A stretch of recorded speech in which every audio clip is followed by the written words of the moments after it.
Meus caros, a revista da imprensa de segunda-feira, dia 6 de junho de 2022.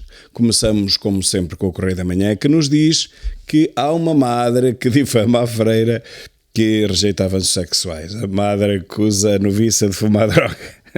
Meus caros, eu não consigo comentar isto, mas enfim, eu vou dizer apenas que ao que isto chegou. O governo ameaça limitar os lucros das gasolineiras. Vamos lá ver como é que isso poderá ser possível. Estamos a transformar Portugal num país comunista, ou pelo menos ditatorial, de maneira que o mercado deixa de ser livre. Quer dizer, eu nem sequer imagino como é que pode o governo limitar as margens de lucro das empresas privadas. É mais uma novidade, mais uma originalidade deste governo.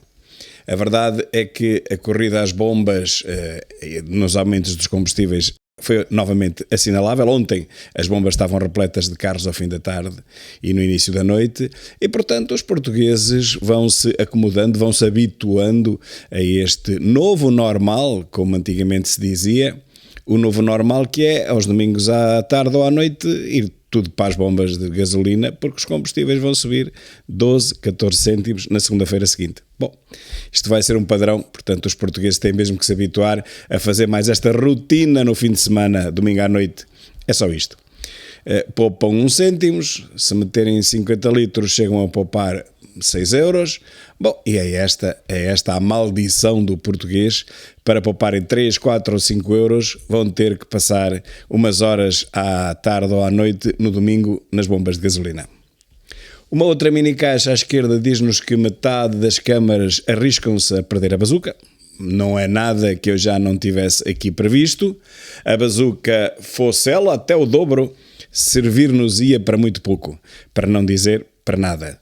Será toda ela comida em projetos absurdos e o que restar, o pouco que restar e que for mesmo aplicado em coisas que interessem ao país, bom, essa parte será comida pela inflação e nós no final do processo conseguiremos ficar ainda mais pobres do que estávamos no início da pandemia.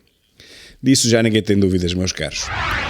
O JN diz-nos que as viagens de táxi vão ficar mais baratas, entre concelhos. Bom, uma boa notícia, mas eu não sei quantas pessoas poderão beneficiar dela. Os motoristas poderão recolher clientes fora dos municípios, onde estão licenciados. Muito bem, isto é uma medida para liberalizar a economia, mas logo a seguir vem outra em sentido contrário.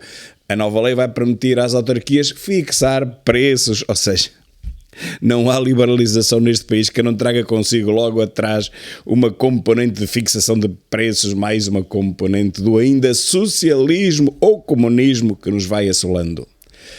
Depois uma amostra da qualidade do nosso jornalismo, neste caso desportivo, 2 queijos suíços para acabar com o jejum. Meus caros, é inacreditável isto. Conseguimos sempre que nos resvale o pé para a chinela, não há hipótese. Ontem foi o último dia dos 4 dias do jubileu da rainha, que a propósito se chama Elizabeth, não se chama Isabel. Não sei que louca deu ao jornalismo português para desatar a chamar a senhora de um nome que ela nunca teve. O nome dela é Elizabeth.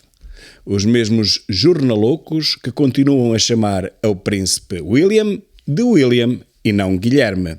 Ou Philip e não Filipe, Philip com PH.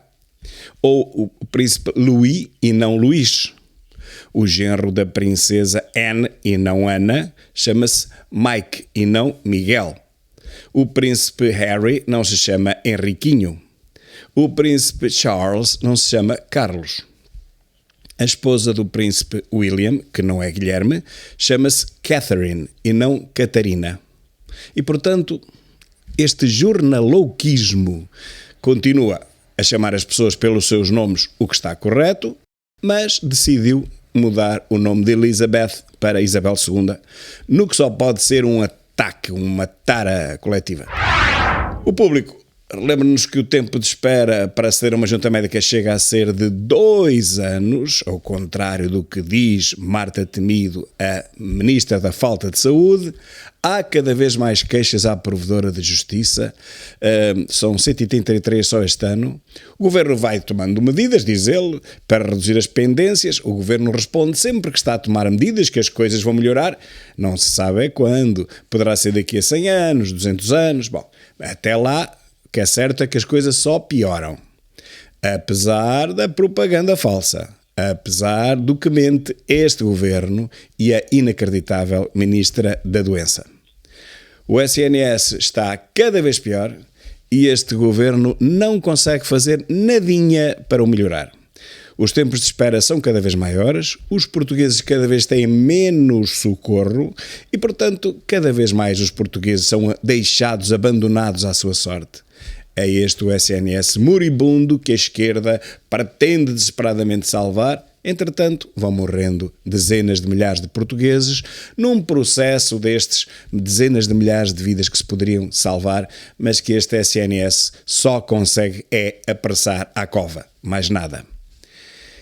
Embaixo, o uso de metadados leva Pereira Cristóvão a recorrer da condenação. Lembram-se deste espião que foi condenado por alegadamente ter depositado 2.000 euros na conta de um árbitro? Foi condenado por isto em 2017, mas agora entregou recurso dessa sentença porque, segundo ele, a sentença foi baseada unicamente nos tais metadados que não podem ser usados como prova exclusiva.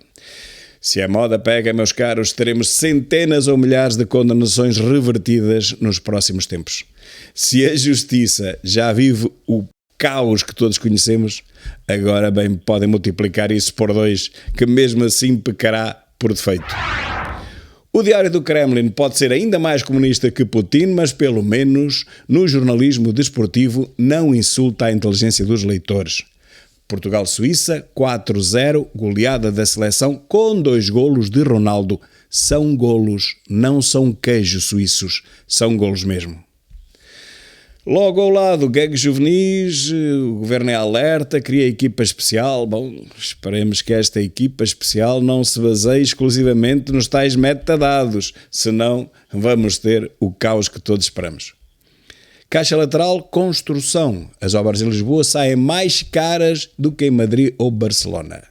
Ontem fiz um vídeo onde expliquei que a vida nos países mais desenvolvidos da Europa não está mais cara do que em Portugal hoje em dia, pois agora aqui até se diz mais. As obras aqui até ficam mais caras do que em cidades como Madrid ou Barcelona. Cidades tão ou mais cosmopolitas, com mais habitantes ainda do que Lisboa. No que toca à inflação real ou fabricada, meus caros, ninguém nos ganha. No fundo, uma chamada de atenção, Fukuyama. A China é uma ameaça maior que a Rússia. Bom, avisa o autor do novo livro, o liberalismo e tal, como se nós não soubéssemos, meu caro, como se nós não soubéssemos que a principal ameaça à nossa civilização vem da China e nem sequer da Rússia. Entregamos a nossa energia à Rússia, é certo, mas entregamos grande parte da nossa tecnologia à China. E não só, também as matérias-primas. Quando a China quiser fechar a torneira, nós ficaremos completamente à míngua, na penúria. Temos 2 grandes superpotências ditatoriais a controlar completamente a vida da Europa desenvolvida, dos países e povos democráticos. A China e a Rússia. Como é que a democracia se deixou capturar por estas 2 ditaduras? É que eu gostava que algum político europeu me explicasse. O I traz-nos na primeira página uma situação escandalosa com um grafismo interessante. No tempo da Troika, o preço do petróleo era ainda mais alto e os preços dos combustíveis eram mais baixos do que são atualmente. Quem o diz é Mira Amaral. Bem, gasolina vai atingir 2,3 euros e o gasóleo volta a ultrapassar os 2 euros. Consumidores dizem tratar-se de um assalto à mão armada e que é preferível andar de burro. E realmente aqui vemos o burro a puxar um carro, mas, meus caros amigos, neste caso, o burro somos nós. Que simplesmente deixamos que tudo isto aconteça. Não percebemos nada do que está a passar. Vemos semanas em que a gasolina sobe ainda menos do que o gasóleo, quando o seu produto na destilação do mesmo petróleo é mais oneroso. Portanto, o preço da gasolina tem que ser sempre superior no fabrico ao preço do gasóleo. Pois nós até isso admitimos, que a gasolina tenha subido menos do que o gasóleo. Meus caros, eu não sei se há algum burro neste país, mas sei que Costa conta pelo menos com 10 milhões deles. No fundo, uma série de caixas chama a atenção para que, mais uma vez, e isto acontece em todos os jornais, o nome de Elizabeth continua a ser chamada de Isabel II. Isabel II reaparece, tal, nas comemorações do jubileu, tal. Em Portugal, basta que um atrasado mental se lembre de uma parvoeira qualquer para ser logo imitado por todos os outros. O Jornal de Negócios traz-nos mais uma vez à evidência aquilo que nós valemos. Portugal registra atrasos nas metas para receber o PT 2030, para ter acesso aos 23 milhões, sempre de mão estendida a Portugal, sempre de mão estendida. O Estado tinha que cumprir umas condições e tal, habilitadoras, essas condições estão atrasadas. A demora chega a atingir 6 meses, portanto há de prescrever tudo isto e nós não recebemos, mas é rigorosamente nada, como aliás tem sido o nosso apanágio. Neste país, meus caros, só não prescreve é a incompetência crassa de quem nos governa, a corrupção que cada vez mais floresce e a pobreza. Essa sim não para de crescer e não parará enquanto tivermos governantes capturados pela extrema-esquerda, a última extrema-esquerda da Europa desenvolvida.